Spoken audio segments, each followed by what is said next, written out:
deconstruction process is a necessary one for having a credible faith. It could be a long, kind of, difficult time in someone's life. But I think, you're better to go through this because what you've had previously has not been worth holding on to.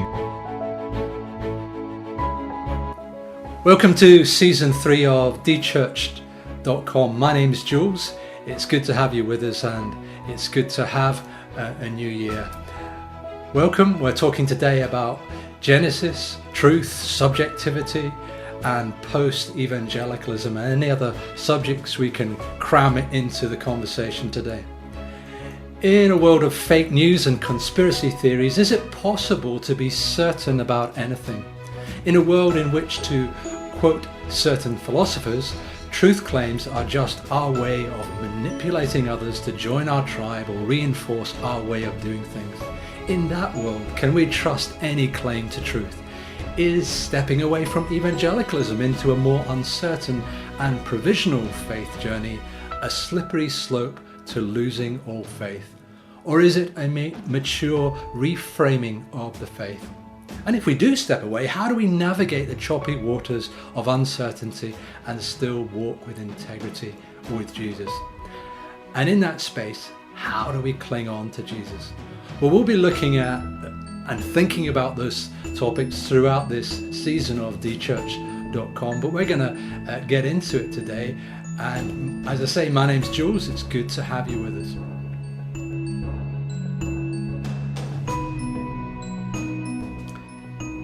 My guest today is a Christian thinker, theologian, and for many a fellow journeyer. He's helped those who have struggled with what faith looks like in the postmodern world, and his name is Dr. Greg Laughery. And full disclaimer, Greg and I went through undergrad school together 35 years ago, and he went on to become a leader in the Libri community in Switzerland. And in recent years has continued to write and be a spiritual director for those struggling with faith and the church, as well as a researching theologian, lecturer, and any number of other things. He is closely related to the legendary founder of Libri, Francis Schaeffer, but in a number of ways is a very different thinker to that titan of 20th century evangelicalism. Welcome, Greg. It's fantastic to be in touch again after 30 years. Well, thank you very much, Jules. It's an honor to be here on the podcast with you. And the memories go back a long ways, don't they? Yeah, what we can remember, and some we'd like to forget. But perhaps me more than you, I suspect. You were always the model student, I seem to remember. Hardly. Well, you and I got to know one another at what is now the London School of Theology. But tell us a bit about your faith journey. In church, out of church, in evangelicalism, out of evangelicalism, or what that all looks like for you. It's been a long time, so let's do a bit of catch up first, and just let me know what's some of your faith journey, one of the significant moments for you. Oh wow, okay. Let's see. I guess I kind of grew up in a Lutheran church context, and as a teenager, kind of left that church tradition and went in different directions. I grew up in San Francisco in the 1960s, and there was a lot going on there at the time, and I kind of got dechurched, as you might say, for a number of years, taking lots of drugs and doing a lot of drinking and partying, and in one way, I guess you could say looking for meaning in life, or looking for answers to some of the questions that I had that seemed unanswerable. Later in my 20s, I left San Francisco and moved up to Oregon, outside of Portland, and lived there for a few years. And during that time, kind of got a little bit more interested in the biblical text and the possibility that there might be some kind of meaning or truth in the text and the God that it was apparently pointing to. And then at some point, decided to make a trip over to Switzerland to L'Abri Fellowship. And this was a place supposedly that offered honest answers to honest questions. And So I was full of questions and thought maybe this would be a place that would be helpful in answering some of them. And then, yeah, spent some months here, and then yeah, and then eventually went on to what is now London School of Theology, where we met and studied theology, kind of, you could say, more deeply than was possible here at Laughery, and yeah, finished a degree there, and then returned here to Switzerland and worked for Laughery for a number of years as director, and for 30 years, imagine something like that. And during that time, I finished an MA in New Testament at the University of Lausanne, and a PhD on Paul Ricoeur, who's a French philosopher, in the University of Fribourg, also in Switzerland. And so, yeah, it's during those years, the questions continued to come, and some, what I would say, sufficient answers were available. But yeah, I think at this point, to sum up kind of where I am at the moment, I think there are more questions than there are answers, and that's probably a good thing, at least as I would see it now, because I think if we assume we have too many answers, we're probably headed off in the wrong direction. And so I think maybe faith is more important now than it has ever been. So why do you think that having more questions is a good thing?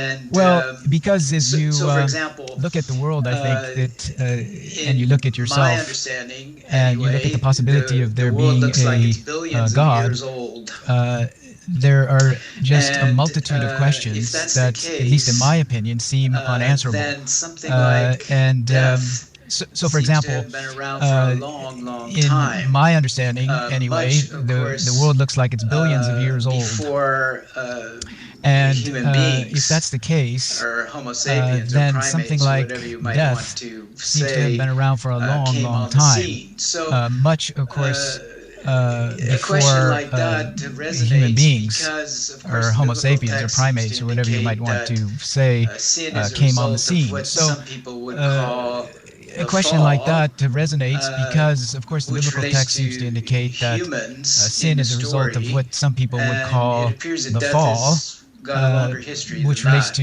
humans in the story, and it appears that death has got a longer history than that. So, therefore, one of my questions would be, well, why does death exist? Where does that come from? Is it just embedded in the natural world and unfolds from there? And if so, how then do I understand God as and so that kind of question, it's good to have that kind of question because it's good to have that kind of question because it seems to be more aligned with what is, in scare quotes, if I could say it that way, as much as I can understand what is. Yeah.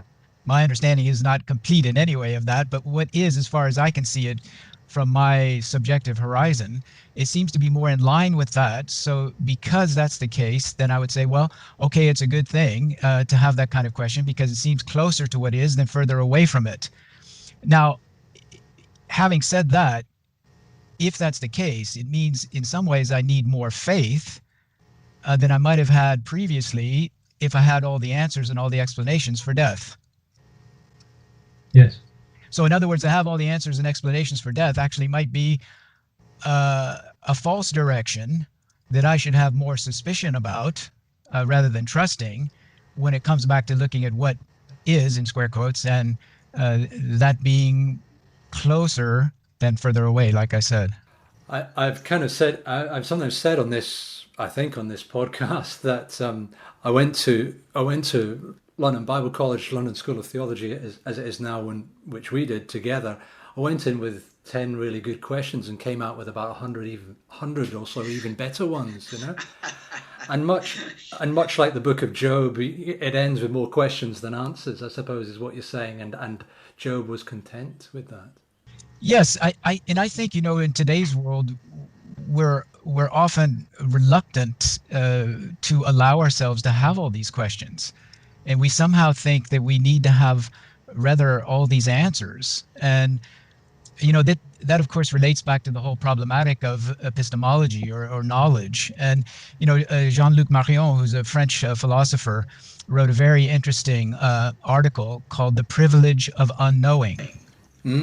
Good title. And I think that for us today, we always look at people who seem to have all the answers and think, wow, there's really a privilege here in knowing, because you don't have any questions. But I think that's just ridiculous, and it's further away from the truth than closer to it.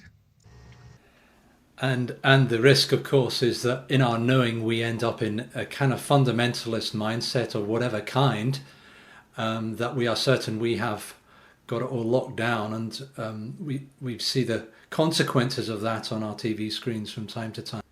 Certainty is a dangerous thing. Yes, yeah, that's a good way of saying it. It's a good way of saying it, and it also leads to a flow of actions that again are further away from the truth and closer to it. So if we're, I think, interested in the question of what is true, then we have to keep asking these questions and realize that certainty is not a true possibility. And if that's the case, well, then we're better off moving away from that and the actions that it leads to than we would be embracing it. Yeah, absolutely. And truth is a person, not a set of philosophical, logical, rational, even, well, hopefully it's got some rationality to it, but it's a person first and foremost. Yeah. So in your interactions with people who struggle with faith as a truth claim, what are some of your observations of what people go through? Because you've talked to, I know you've spoken to hundreds over the years at L'Abri and other places, and many of whom are struggling with faith. It's difficult because everyone is so much an individual, but what does tie many people together, I think, is these complications of knowledge, and how can I really know anything? And of course, often when they ask that kind of question, it's they should be adding to it, how can I know anything with certainty? Because that's really what they want. Yes. When they're asking the question, they don't want to deal with truth in what I would call degrees. So you have never 100%, but never zero. Yes. So truth claims are kind of, at an equilibrium somewhere between 0 and 100, and some are going to be more certain and others less certain, but never certainty or never non-certainty as any kind of absolutes. But so yeah, I think lots of times people are looking for some kind of guarantee that they can put in their back pocket and then walk away and say, okay, now I've got the truth, the whole truth, and nothing but the truth. And now all I need to do is learn how to defend it. Yeah. So then apologetics start to play a central role. And when that happens, I think that people stop looking at their own position critically, which is essential for a truth seeker, is, what you would call this hermeneutical orientation. And that is, criticism, as the biblical text talks about, has to start at home before it moves out to anyone or anything else. Could you tease that out a little bit more? I think you have to stay away from the lure, if you could say it like that, of the guarantee. And as much as we tend to want this or even demand it, and some people would say, listen, if this demand on my part is not met, well, then why should I believe in God, or why should I believe in this? But of course, they believe in all kinds of things without any guarantee. But when it comes to certain kinds of things, they want that assurance. But I don't think assurance is something that we can put a lot of weight on. And so we again, if we have these shifting kinds of degrees in the area of knowledge, then we have to accept that and live with it and recognize, I think, that again, it's this degree kind of orientation is closer to what's true than further away from it. Without having said, oh yeah, okay, this is absolutely true and that's absolutely false. So there's that. I think in technical terms, there's a thing called spiral hermeneutics was being talked about a few years ago, where you circle a subject and gradually you get a little bit closer each time, but you're never totally nailing it down. I guess the idea of the spiral was to get away from this problematic of the hermeneutical circle, that all you would do is go around and around and around and never get anywhere. And we've all been in those conversations. Yeah. So the spiral kind of metaphor or picture is to give an image of something that you're kind of going around up towards something rather than staying in the same place all the time. So the spiral metaphor builds in all kinds of possibilities, which the hermeneutical circle doesn't really have. It's kind of more of a trap, as where the spiral is more of a open kind of liberation towards something without actually ever getting there to the top of the spiral.